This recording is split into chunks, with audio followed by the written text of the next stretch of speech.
And away we go. It is the Nightcap, brought to you by Galactic Fried Chicken right here on BearcatJournal.com. Visit www.galacticfriedchicken.com and they will get delivery right to your front door, pretty much anywhere inside the 275 loop, or head down to Dayton, Kentucky. Tell them to pump it up and save yourself 15% off of your order. Go get you some Galactic goodness Wednesday through Sunday, lunch and dinner.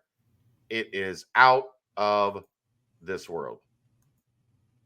What's good, Aaron? Hard doing a read that you're used to doing for several years now, and they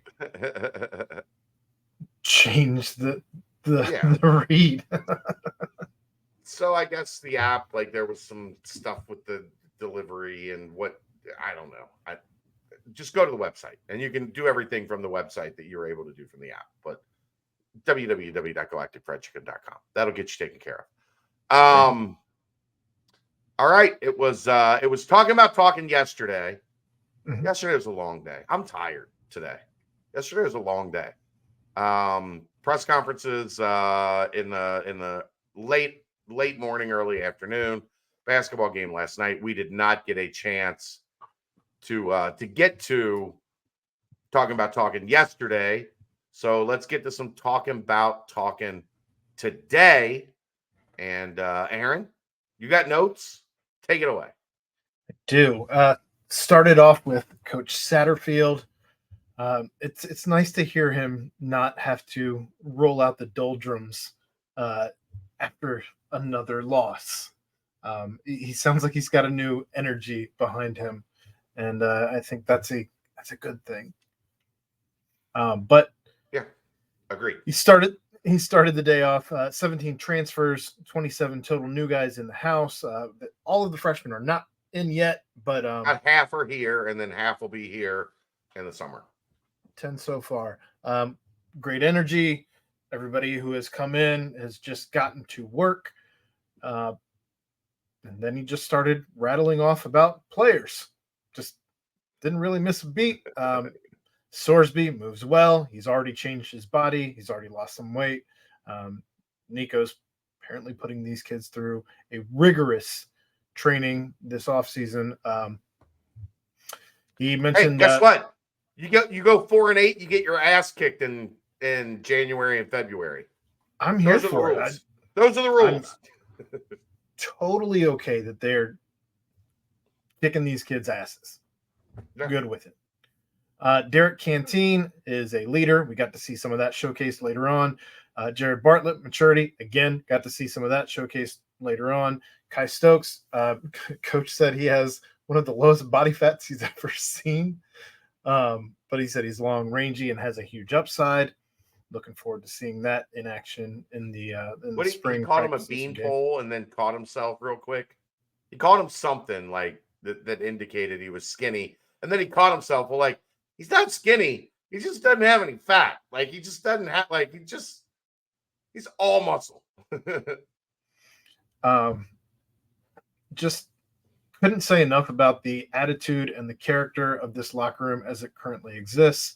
I'm not sure if that's a knock at what used to be here or just how proud he is of the guys that he's brought in and the overall culture that is being built by his watch.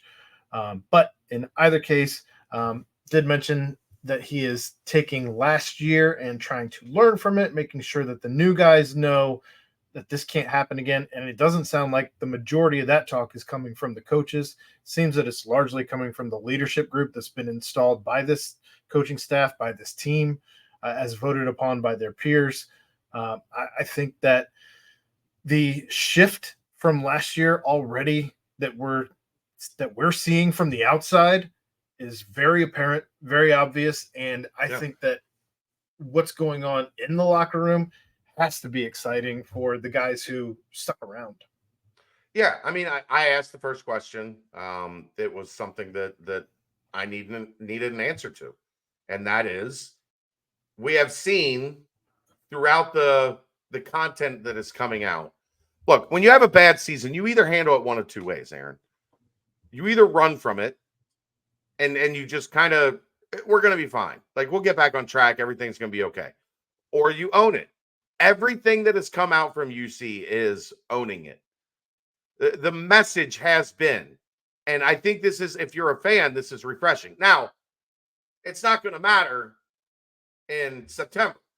You got to go out and win the damn games. But in the offseason, I want some of that chip on your shoulder of, we sucked last year. Yep. What we did last year wasn't good enough. And we're not going back there. We're not content. We're not going to say, last year was a fluke. Yeah, like, that could be the message, that last year was just an aberration and that everything's fine. No, that is not the path they've taken. They've taken the hard path. And I commend that. The hard path is that shit wasn't good enough. And it has to be better. And you're hearing that from the players, Corleone and Pace, or not Pace, Jesus, what is that? Prater, sorry, my bad. Mea culpa. We've been doing this a long time tonight. But Prater, in the latest episode of their video series, talked about it a lot. And you saw Mason Fletcher talk about it a lot. And for me, looking from the outside in, that's what I want to see. I want to see people that own what we did wasn't good enough. We have to be better, and we understand that we have to be better. I love that. Yep. Mentioned that Sorsby is going to be competing, and this should bring the entire room up. It's not going to be just his job. We'll see. I'm sure they're going to compete, but I think we also know why Brendan Sorsby was brought in. To be QB1. Like, right. We can say, they can't say it. We can say it. He was brought in to be QB1. Evan Prater is going to be moving around. I think that's an interesting wrinkle for him. They want him to be in all three spots through the spring and try and find ways to get the ball into his hands more. I think they're certainly embracing him as a weapon, and I think that we're going to see a lot more Evan Prater this year than we did last year. I wanted to see more of him last year. I know you did. Yep. They're also going to be challenging Sorsby to see his decision-making. When does he run, like tuck and run? When is he going to stand in the pocket and throw? And we kind of alluded to that a little bit Monday, yeah. Joe Royer has the potential to be one of the better tight ends in the conference. He can move well for his size. And then I thought it was a little interesting that he did not stop there when asked specifically about Joe Royer, but went on to say how this tight end room might surprise some people, and some of the incoming freshmen have a chance to be good as well. Yeah. Go ahead. Okay. Lots of guys in the secondary will be competing for spots. And then he went on to name damn near everybody that they brought in, whether they be freshmen, whether they be transfers. Right. He did not mention anybody who stuck around. I don't know if that's an indictment on what the room was, or just the fact that everybody the day was to be fair, the day was about right. The day was about the new pieces. Everybody wants to hear about the new pieces. So, but I think he named like 11 names of people who are going to be competing for spots. So it was absurd. Also mentioned that he is not just him, but the coaching staff in general. They're going to approach this with an open mind as far as the depth chart goes, particularly on defense. He said offense might be a little bit more in place already, but defense, you're going to see a lot of competition back there through this spring. And that was another question I asked, which was more, how do you handle, you've got so much competition for so many spots and so many new guys. Right. So you can't really go into the spring with like, this is what we know, because you don't know anything. So you're going to have to rep a bunch of guys with the ones. You're going to have to rep a bunch of guys with the twos. And you're going to have to kind of figure out who looks best on tape, who fits best where. It's one of the reasons that you're glad you have 15 practices in the spring, right? Like we can get a bunch of information going into the summer program and then into camp and the season. A lot of times it might not be as interesting in the spring. We've had years recently where when you look at the spring, we knew exactly pretty much what was happening, who was going to be the starters, what the 2 deep was going to look like. Man, we're going to start the spring here in 2.5, 3 weeks, whatever it is. We ain't going to know much at a bunch of spots on defense. We're going to know the offensive line. We're going to know, for the most part, what the wide receiver room looks like. We're going to know, for the most part, what running back looks like. Quarterback, I think we have a pretty good idea where that's headed. Outside of Dante Corleone, and Satterfield mentioned this, good luck figuring out going into day one what the defense is going to look like by the spring game. He also talked about how the transfer windows remain confusing and aggravating. Just the entire transfer portal is kind of in a state of disarray, and I think that it was everything Satterfield could do to not just unload on the mic about the transfer windows and the transfer portal more than he did. What he's upset about, and I think most of the country is upset about, is the portal opens, right? And there's this frenzy, and it's chaos, and it's crazy. But then you start to feel some calm, right? Like, okay, we addressed our positions of need. We're in a pretty good spot. And then all of a sudden, in the spring, oh, by the way, your entire roster is up for bidding again, which is essentially what it is right now. Yeah. And you have to go through it all over again for 15 days to try to recruit your roster to stay in your program. I get it, man. I would be pissed off too. It seems silly, and I understand why they do it, but the timing of it is it's as I guess that's the part that's the most difficult is that you sign up to play, you should be signed up for a year, period. Like, why are you jumping? But here's the thing that wasn't said, Aaron. Guess what? These coaches also go through spring practice, and they're looking for their own pieces to bring in as well. Yeah, well, I get it.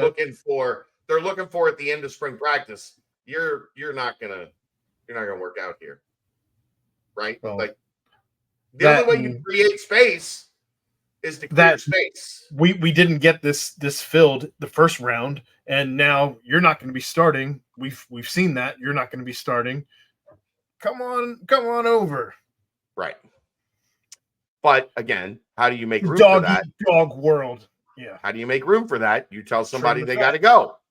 Were you part of what everybody else was buying into with this new culture? Right.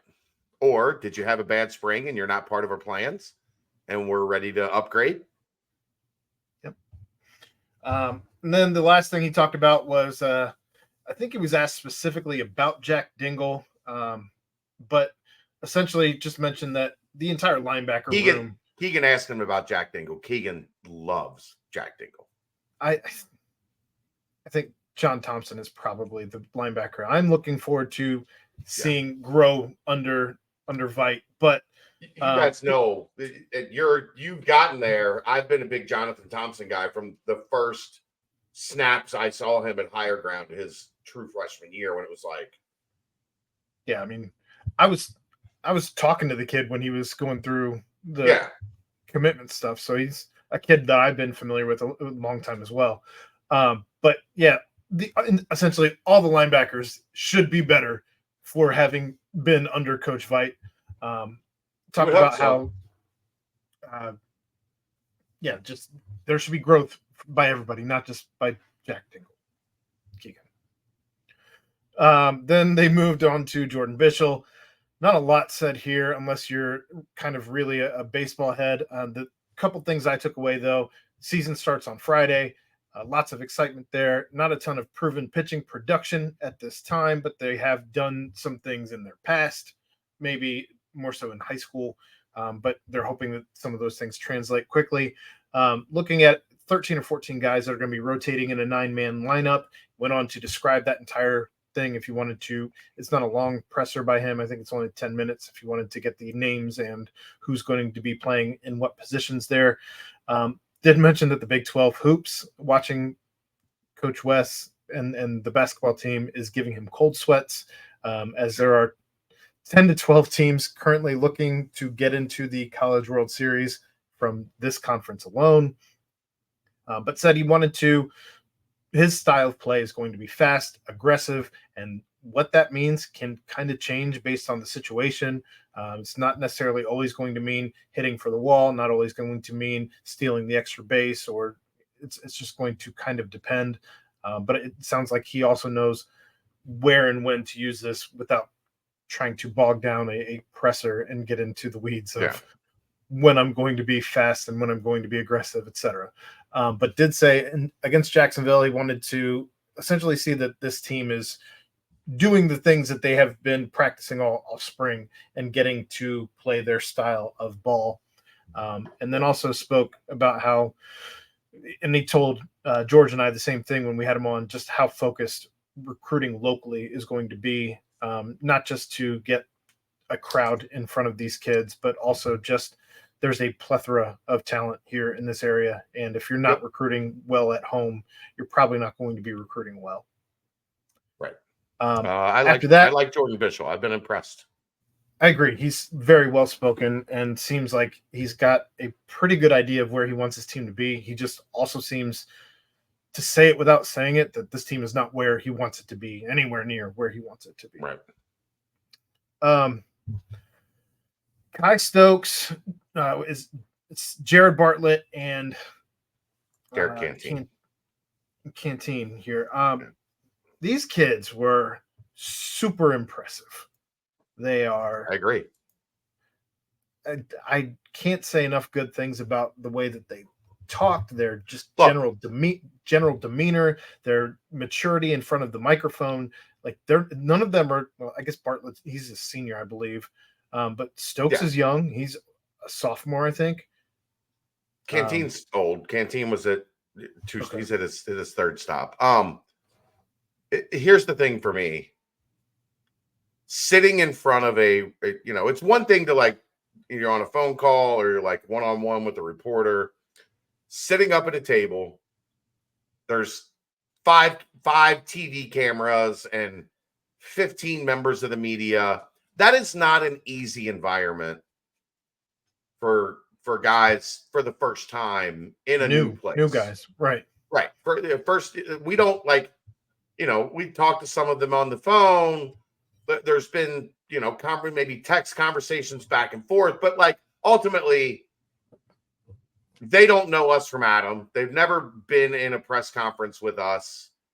And to have the poise and the intelligence and the knowledge of the program, of their situation, of, where this program is at right now, and talking about, we came here to help get this thing back on track, to the level that they were at before the bad season. I was really impressed with their maturity. It's not easy to be mature at that age. It's not. I'm still an idiot.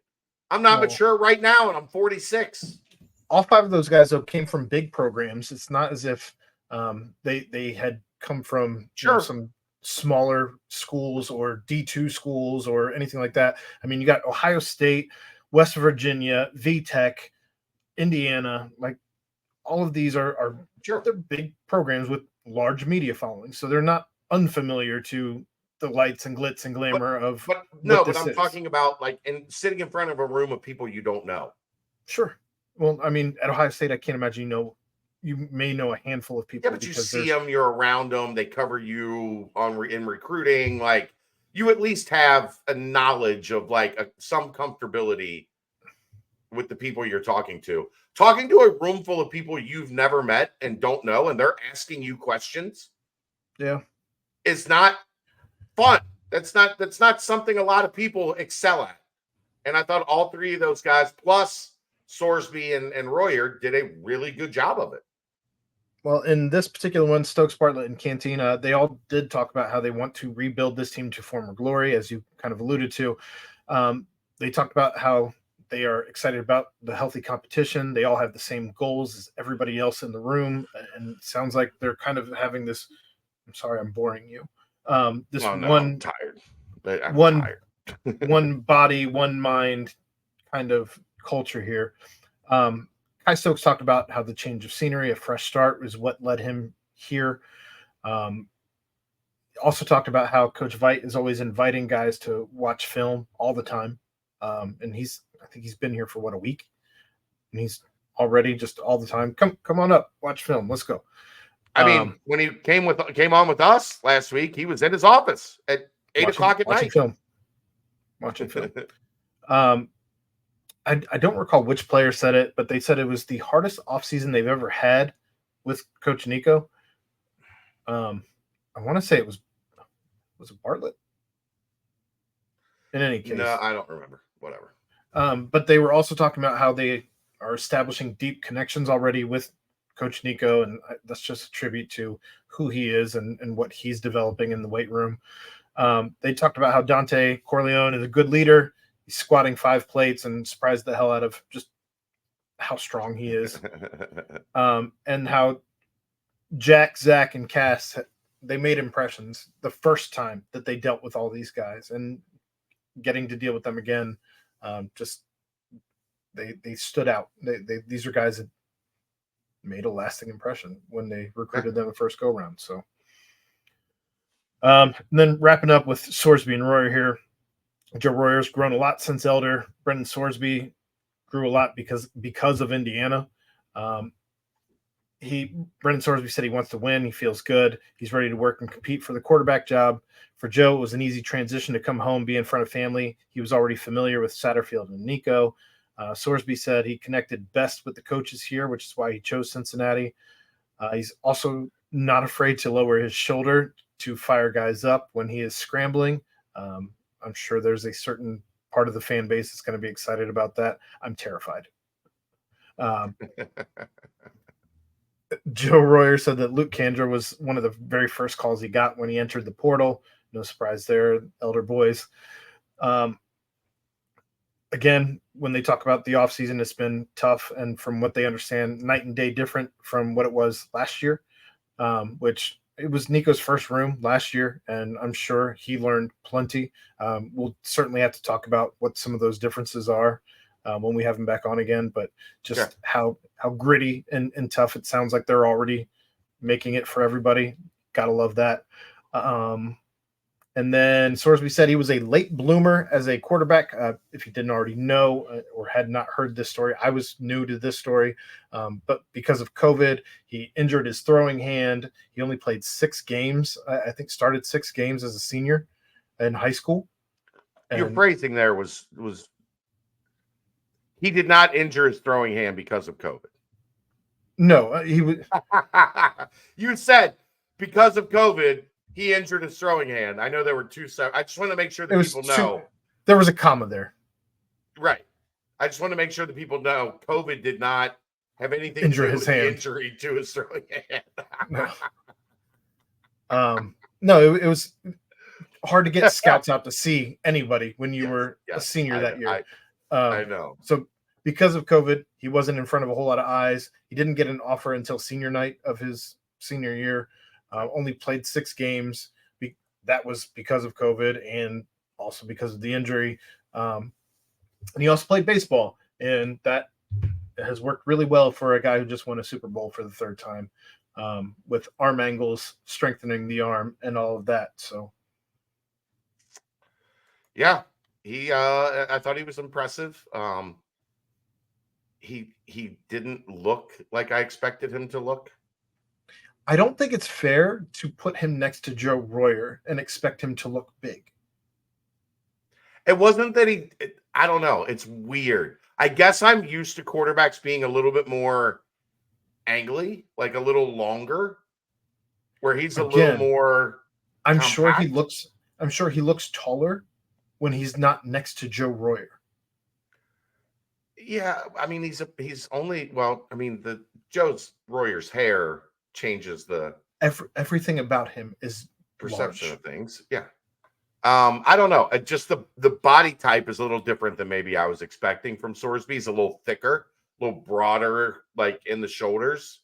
But like, yeah, I mean, he looked more like a baseball player than a quarterback. So yeah, that's just a visual observation that I had on him. You know, I'm sure once you put him in pads and a helmet, it'll be much different. Lots to talk about there, but my goodness, spring football right around the corner. Are we going to talk about something else? But we've already gone 25 minutes. Right. So, good night, everybody. And Aaron and I will be back. Maybe we could talk about it tomorrow. The other topic we had, because it was chalk this week in the Big 12. There's not going to be a ton to talk about. Looking back at Monday and Tuesday in the Big 12 this week, so we might be able to squeeze something in. But who knows what else will pop off between now and then anyway. Right. But we'll see you tomorrow night. He's Aaron Smith. I'm Chad Brendel. That's the Nightcap. Brought to you by Galactic Fried Chicken right here on BearcatJournal.com. See ya!